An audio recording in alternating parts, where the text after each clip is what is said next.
Hi everybody, this is Mrs. Inman and Lola, and we're here to read Chapter 2 of Full of Beans. I want to show you real quickly where Key West is located. So this is Florida, right here, and south of Florida, between Florida and Cuba, there's a little group of islands called an archipelago, and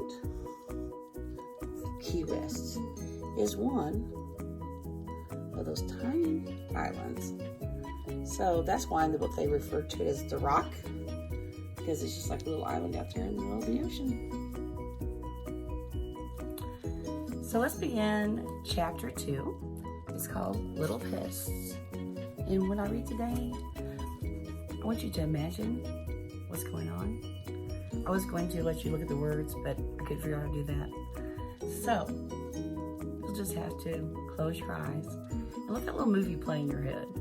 You'll imagine what's going on. And really that helps you to understand the story better and enjoy it more. Key West was lousy with lanes. There were dozens and dozens of them. Some had funny names like Stump Lane and Donkey Milk Lane. Then there were ones named after the big conch families that settled on them when they first came from the Bahamas.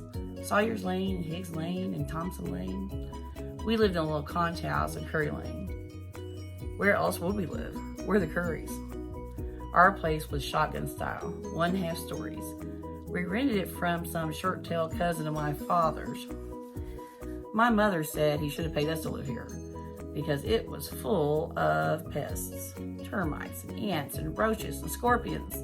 The worst pest in the joint? He was still in diapers. Buddy. My mother was wrestling my 3-year-old baby brother into a crib in his little bedroom upstairs. He was squirming and rolling around and rubbing his eyes. You need to go down for a nap right this instant, buddy, she told him. No nap, he howled. I don't wanna. Hiya, Ma, I said. Ma wore her hair neat and tidy in a bun. Her dress was always pressed. Sometimes I thought it was my mother's will alone that kept this house from collapsing all around us. She took a whiff. She wrinkled her nose. What's that smell?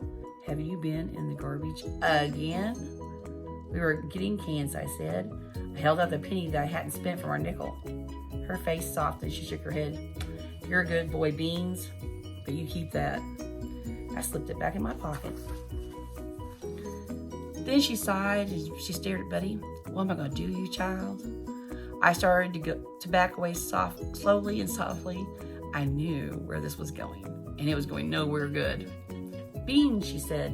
And I froze and watched as she plucked a squirming Buddy out of the crib, and she held him out to me. Take Buddy out.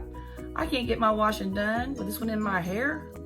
My mother took in laundry from the other families in town to help pay the bills. Ma, do we have to? I asked, eyeing my dangling baby brother with distaste. She practically threw him at me. Go, my mother said, adding, maybe he'll nap for you. Buddy just howled. Our bare feet kicked up dirt as Kermit and I walked down the lane, pulling Buddy in a wagon.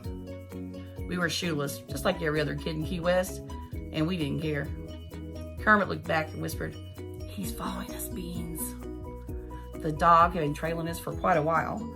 More of these dogs were roaming around than ever, and they were thin and gaunt and fearless. This one had a little body and a roundish head, and it reminded me of Popeye's girlfriend, Olive Oil. He's probably just hungry, I said. The dog had a lot of company. All around the country, folks were having a hard time. I'd heard stories about people lining up overnight just for a bowl of soup. Here in Key West, we had it better than most. There's a whole lot of ocean with fish and lobsters to catch, not to mention fruit trees. Just about the only thing we didn't have was money. You think he'll eat us? Kermit asked with alarm. He'd have to be pretty desperate to want to eat Buddy, I said. Buddy had been crying ever since we left. He cried all the way down Curry Lane, down Francis Street, down Fleming Street. Now we were at Grinnell, and he just still kept howling. He was tired from not napping, and he'd be mean as a mosquito by supper time if he didn't have enough sleep. and I'd had enough. Go to sleep, buddy, I said. I don't wanna. I'm a big boy. You're annoying is what you are. Now go to sleep right this minute or I'm gonna box your ears. He yelped and he covered his ears because he knew I would. Lie down, I ordered him. He settled into the wagon. Before he could protest, I tucked the blanket all around him tight and I flipped it over his head. We started walking, and in no time flat, Buddy was fast asleep. The lulling movement, combined with the heat, had knocked him out like a prize fighter's punch. It worked every time. Kermit shook his head in amazement. Maybe we should tell Ma about that trick. Don't be a dummy. Then we have to watch him every day. Fishing boats were pulling in at the waterfront, and their decks were flopping with the day's catch. We passed the turtle crawls, the pens, the dock, where they kept giant sea turtles like a herd of cows. Turtles was good, cheap meat, especially for stew. Fishermen caught the turtles out at sea and brought them turned on their shell. A turned turtle couldn't flip back over. I always wondered what it felt like for the turtle to be dropped into the crawls. Down the way, I recognized the boat. It belonged to Johnny Cakes. Rumor had it that he was involved in all sorts of criminal enterprises, although he had never been arrested. People said you could get away with anything in Key West, even murder. I thought the rumors were because of Johnny Cake's flair for fashion. Today he was wearing a white linen suit and a Panama hat. His sharp duds weren't the only thing that set Johnny Cakes apart from the other fishermen at the docks. There was also his cargo. It wasn't exactly flopping. There were 3 coffins stacked on the deck. Who died? Kermit asked. Johnny Cakes took off his hat and waved it. Terrible malaria epidemic in Havana. These poor fishermen got caught up in it, I'm afraid, he said. I've just dropped off my cargo, so I volunteered to bring them home so their families could see them on their way. Golly, you are a good Samaritan, Kermit said. You'll get to heaven for sure. Johnny Cake's mouth twitched. The blade of the wagon moved as Buddy rolled into sleep. Johnny Cakes cast a curious look into the wagon. What you got over there in that wagon? Kittens? I shook my head. A baby. Just then, Buddy woke up and he whimpered. His hand knocked off the blanket, so I flipped it back over his face. Aren't you being kind of hard on that tyke? Johnny Cakes asked me. You gotta be hard to handle bad babies, I told him. The best sight of the world greeted us when we returned home. Our father's worn muddy boots were sitting on the front porch. Poppy had been chasing jobs up the Keys for the last few weeks. He said looking for work was more worry than a hard day's labor. Everything felt wrinkled to us when he was gone. Ma was crankier, and Buddy seemed to cry even more. Poppy looked tired and dirty, but I didn't care. I just threw myself in his arms, and I breathed him in. His whiskers were long, and they scraped my cheek. Poppy, did you grow? He teased, but that's what he always asked me. Just my hair, I said. Supper was conch chowder. Conch was easy to harvest from the ocean. Poppy's father had been a conch fisherman, like many others who had left the Bahamas to settle in the lanes of Key West. That's why we were called conches. We ate conch chowder all the time, but for some reason it tasted better than ever, probably because Poppy was home. After supper, we washed the dishes while Poppy tended to my mother's hands. They were red and raw from the harsh detergent that she used doing the laundry. Poppy mixed some cornstarch and water into a gluey paste, and then he smeared it gently onto my mother's hands. That feels so much better, she said. He gave her a kiss on her forehead. That's why you married a curry boy, he said. Ma replied.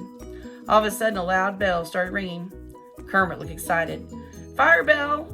Most of the houses in Key West were made of wood and built close together. When a fire spread, it could take down a whole lane. There was a tall fire bell in the cemetery, which alerted everyone. Is it nearby, Poppy? Kermit asked. Poppy pulled down the fire alarm card. Every house had one. The number of rings indicated the location of the alarm box. Count it out, Poppy told us. I listened carefully to the ringing. It's 1, 3, 4. I looked down at the card. Eaton and White Streets. I was going to say that too. You always beat me, Kermit groused. Beans is just older than you. He knows more, my father told him. Someday I'll know more. I snickered. Not likely. That's enough excitement for one night. Off to bed with you children, Ma said. Kermit and I shared a tiny hot bedroom. I'd papered the walls with funny pages from the newspapers. My favorite was Little Orphan Annie, the strip about an orphan girl named Annie who gets adopted by a bald millionaire named Daddy Warbucks. I didn't care much for Annie. I wanted to be Daddy Warbucks when I grew up and live in a fancy mansion. Or at least have my own bedroom. I hated sharing that room with Kermit. The kid snored. After we were settled in bed, I couldn't sleep. The smell of kerosene lingered in the air. My mother burned rags soaked in the stuff to smoke out the mosquitoes when they got thick. They were thick as a rug tonight. But it wasn't just the smell and the pests. My heart was still beating fast from the rush of the fire bell. Kermit didn't have any such problem getting to Slumberland. The kid could sleep through a hurricane. My father's voice drifted up a crack in the floorboards. Up north, New Jersey, he said.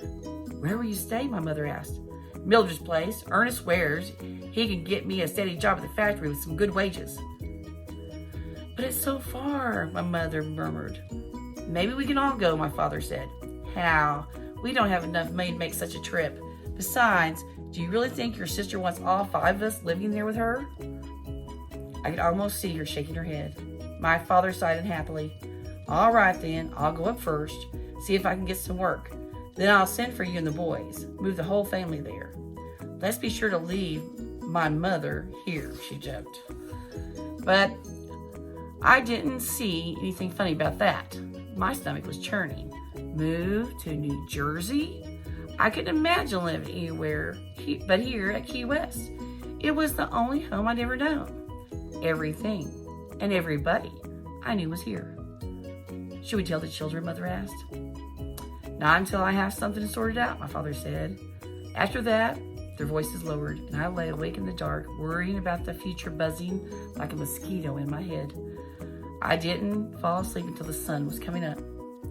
Poppy left for New Jersey 2 days later. Are we going to have to move away? I asked him. He hesitated and said, of course not. But I knew he was lying, just like every other grown-up. As he walked down the steps with his sack thrown over his shoulder, he ruffled my hair. Keep an eye on your mother and the little ones, he told me. You're the man of the house now.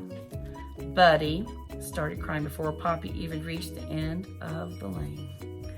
And that's where we're going to stop for today. And I'm really curious now about Poppy and if he's going to get a job in New Jersey, if they're going to have to move. So sometimes you have questions that you read. And I could really picture that in my head as I was reading too. Could you? Chapter 3, that'll be tomorrow, is called Keepsies. See you tomorrow.